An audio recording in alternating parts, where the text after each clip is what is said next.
Assalamualaikum and welcome to my channel. I hope you all will be doing good. आज हम पढ़ेंगे chapter number 1 का topic careers in biology. Careers in biology, तो सबसे पहले हम इसका थोड़ा सा इंट्रोडक्शन देख लेते हैं कि हमें करियर्स के बारे में क्यों पता होना चाहिए। It is essential that students of today who will occupy positions of leadership tomorrow have the background of the modern and forward looking branches of science। यानी कि अगर हम बायोलॉजी के स्टूडेंट्स हैं तो हमें उसके करियर्स के बारे में और उसकी आगे जितनी भी फील्ड्स हैं उसके बारे में एक बैकग्राउंड नॉलेज होना चाहिए कि आगे हम कौन सी फील्ड्स में जा सकते हैं और हमारे लिए कौन कौन सी अपॉर्चुनिटीज़ अवेलेबल हैं। An accurate and modern knowledge of biology will promote a comprehension of both science and scientific research projects। यानी कि अगर हमें एक अच्छा नॉलेज होगा बायोलॉजी की डिफरेंट फील्ड्स के बारे में तो हम अपने लिए एक बेहतर करियर चूज़ कर सकते हैं। The first field is medicine or surgery. The profession of medicine deals with the diagnosis and treatment of diseases in human। जो मेडिसिन की फील्ड है इसके अंदर हम दो चीज़ों को स्टडी करते हैं, diagnosis and treatment of disease, यानी किसी भी बीमारी को पहले परखना और उसका इलाज ढूंढना। In surgery the parts of body में बी रिपेयर्ड, रिप्लेस्ड और रिमूव्ड। और जो सर्जरी की फील्ड है इसके अंदर हम तीन चीज़ों के बारे में स्टडी करते हैं, किसी भी बॉडी पार्ट को रिपेयर करना, रिप्लेस करना या रिमूव कर देना बॉडी से। For example the removal of stones through renal surgery, यानी कि अगर किसी के गुर्दों में पथरी हो जाए तो उन स्टोन्स को रीनल सर्जरी के थ्रू जो है वो बॉडी से निकाल देना, ये एक सर्जरी की एग्जांपल है।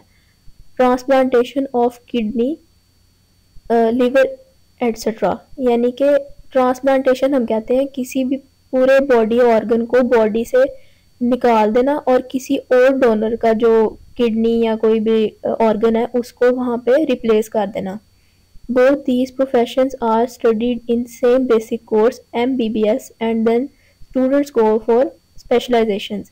यानी कि जो MBBS की फील्ड है इसके अंदर हम मेडिसिन और सर्जरी दोनों को पढ़ते हैं and then students go for specialisation, यानी इसके बाद आप स्पेशलाइजेशन कर सकते हैं किसी भी स्पेसिफिक फील्ड के अंदर।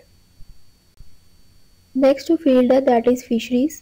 Fisheries is professional study of fish production, यानी कि फ़िश की प्रोडक्शन की जो एक प्रोफेशनल स्टडी होती है उसको हम फिशरीज़ कहते हैं।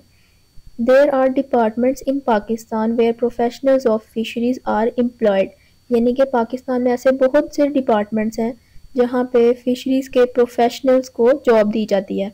दे serve for enhancing the quality and quantity of fish production. अब जो प्रोफेशनल्स वहाँ काम कर रहे होते हैं उन प्रोफेशनल्स का काम क्या होता है कि उन्होंने फ़िश की क्वालिटी और क्वांटिटी दोनों को इन्हेंस करना है, यानी बेहतर बनाना होता है। तो in Pakistan this profession can be adopted after bachelor और masters level study of zoology and fisheries, यानी कि अगर आपने ज़ूलॉजी और फिशरीज़ में बैचलर या मास्टर्स लेवल स्टडी किया है तो उसके बाद आप ये फिशरीज़ का जो प्रोफेशनल स्टडी है वो आप कर सकते हैं। The next field is agriculture. This profession deals with the food crops and animals which are source of food, यानी कि ऐसे फूड क्रॉप्स और एनिमल्स की एक प्रोफेशनल स्टडी करना जो कि हमारे लिए खाने का एक सोर्स है। An agriculturist works for the betterment of crops like wheat, rice, corn, etc। यानी कि एक एग्रीकल्चरिस्ट जो होता है, जो एग्रीकल्चर की फील्ड को स्टडी करता है, वो क्रॉप्स की बेटरमेंट के लिए काम कर रहा होता है, उसकी बेहतरी के लिए काम कर रहा होता है कि किस तरह हम क्रॉप्स को या जो एनिमल्स हमें फूड दे रहे होते हैं उनको हम कैसे बेहतर बना सकते हैं, उनकी क्वालिटी को कैसे बेहतर बनाया जा सकता है। In Pakistan, there are many universities which offer professional courses on agriculture after higher secondary education in biology। higher secondary education हम कहते हैं intermediate level को, यानी FSc या कोई भी उसके equivalent कोई भी डिग्री हो तो उसके बाद आप एग्रीकल्चर की फील्ड में जा सकते हैं। The next field is animal husbandry। It is a branch of agriculture concerned with care and breeding of domestic animals। यानी कि ये एग्रीकल्चर के बारे में ही एक फील्ड है लेकिन इसके अंदर हम डोमेस्टिक एनिमल्स की स्टडी करते हैं। डोमेस्टिक एनिमल्स हम उन एनिमल्स को कहते हैं जो कि मोस्टली हम अपने इन्वायरमेंट में देख सकते हैं। For example sheep, cats, dogs वगैरह जो है ये सारे जो है डोमेस्टिक एनिमल्स में आते हैं। तो professional courses in animal husbandry can be adopted after higher secondary education in biology. Animal husbandry की जो फील्ड है इसको हम बायोलॉजी में इंटरमीडिएट लेवल अगर हमने किया हुआ है तो उसके बाद हम इसको ऑप्ट कर सकते हैं। The next field is horticulture.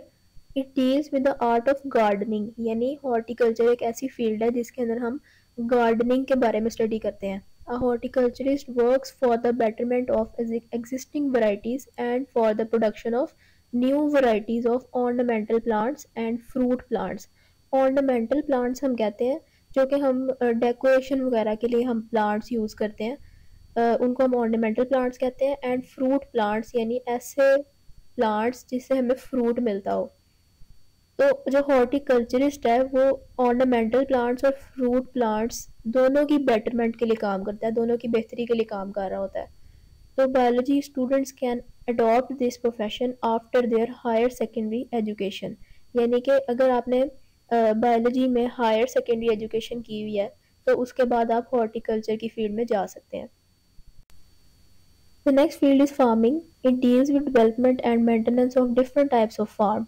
यानी कि फार्म्स की बेटरमेंट के लिए जिस फील्ड को हम स्टडी करते हैं वो होती है farming. For example in some farms animal breeding technologies are used for production of animals which are better protein and milk source, यानी कि मिल्क सोर्स और प्रोटीन वगैरह के लिए हमें एनिमल्स जो है वो उसकी स्टडी करते हैं। तो ये सारे एनिमल्स जो हैं ये हम फार्मिंग में यूज़ कर रहे होते हैं या फार्मिंग में स्टडी करते हैं उसकी। तो in poultry farms chicken and eggs are produce, तो जैसे पोल्ट्री फार्म्स के अंदर चिकन और एग्स प्रोड्यूस हो रहे होते हैं तो ये सारी स्टडी जो है ये फार्मिंग में आती है। A student who has gone through the professional course of agriculture, animal husbandry or fisheries etc. can adopt this profession। यानी कि इन तीनों फील्ड्स को अगर आप इन तीनों में से अगर आपने किसी एक फील्ड को भी स्टडी किया हुआ है तो उसके बाद आप फार्मिंग को ऑप्ट कर सकते हैं। The next field is forestry. In forestry, professionals look after natural forest and advises to the government for planting and growing artificial forest। यानी कि जो प्रोफेशनल्स हैं जो फॉरेस्ट के बारे में स्टडी करते हैं वो उनका काम क्या होता है, उन्होंने गवर्नमेंट को जो है वो डिफरेंट प्लान्स प्रोवाइड करने होते हैं कि कैसे वो आर्टिफिशियल फॉरेस्ट ग्रो कर सकते हैं, क्योंकि फॉरेस्ट जो होते हैं वो हमारे इन्वायरमेंट के लिए बहुत ज़रूरी हैं। तो इसीलिए इस सारी फील्ड को हम फॉरेस्ट्री कहते हैं। Many universities offer professional courses in forestry after higher education in biology और after bachelor level of zoology and botany. यानी अगर आपने जोलॉजी और बॉटनी में बैचलर लेवल किया हुआ है या अगर आपने इंटरमीडिएट लेवल किया हुआ है बायोलॉजी में तो उसके बाद आप फॉरेस्ट्री पढ़ सकते हैं। The last field is biotechnology. It is the latest profession in field of biology, यानी कि बायोलॉजी की फील्ड में ये आजकल एक मॉडर्न और लेटेस्ट प्रोफेशन जा रहा है जिसको आप स्टडी कर सकते हैं। Biotechnology study and work for the production of useful product through micro organism.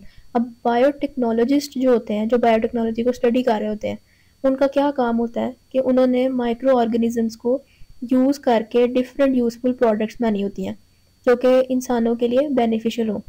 Universities offer courses in biotechnology after the higher secondary education in biology and after the bachelor level studies of botany and zoology। यानी अगर आपने intermediate level में biology पढ़ी हुई है तो उसके बाद भी आप बायोटेक्नोलॉजी पढ़ सकते हैं, और अगर आपने बैचलर लेवल किया हुआ है बॉटनी और जोलॉजी में उसके बाद भी आप इस फील्ड में जा सकते हैं। सो आई होप कि जो आज हमने पढ़ा है आपको समझ में आया होगा, और अगर समझ आया so do like, comment and share and subscribe to my channel. Thank you.